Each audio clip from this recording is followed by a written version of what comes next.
Hi friends, ఈరోజు video వచ్చేసి మేమైతే పెందుర్తి వెంకటనాథ టెంపుల్కి వెళ్ళాము. ఈ రోజు స్పెషల్ జ్యేష్ఠ పౌర్ణమి సందర్భం సరస్వతి అమ్మవారికి అయితే పూజ చేశారు. ఇక్కడ బుక్స్ పెన్స్ కూడా పిల్లలందరికీ పంచారు. జ్యేష్ఠ నక్షత్రం ఉన్న పిల్లలు హోమంలో పాల్గొంటే మంచిదని చెప్పి హోమం జరిపించారు. పిల్లలు చదివింది గుర్తుంచుకోవాలని, ఎగ్జామ్స్ రాయాలని హయగ్రీవుని అనుగ్రహం అయితే ఉండాలి. జ్ఞానానందమయం దేమం నిర్మల స్ఫటికాకృతం ఆధారం సర్వ విజ్ఞానం హయగ్రీవుని ఉపాస్మహే అనే శ్లోకం చెప్పి హోమం అయితే జరిపించారు. ఈ శ్లోకం మీ పిల్లల చేత ఇంటి దగ్గర కూడా చదివించండి, చాలా మంచిది.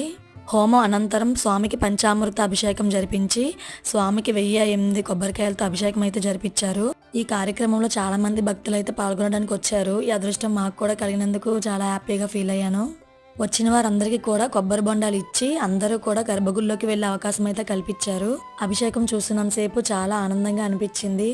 స్వామి నా కొబ్బరి నీళ్ళతో అభిషేకం చేస్తుంటే ఇదంతా అయ్యేసరికి 11:30, 11 అయ్యింది. అక్కడ నుంచి మేమైతే సింహాచలం టెంపుల్కి వెళ్ళాము. పౌర్ణమి కదా. ఈ వీడియో నచ్చితే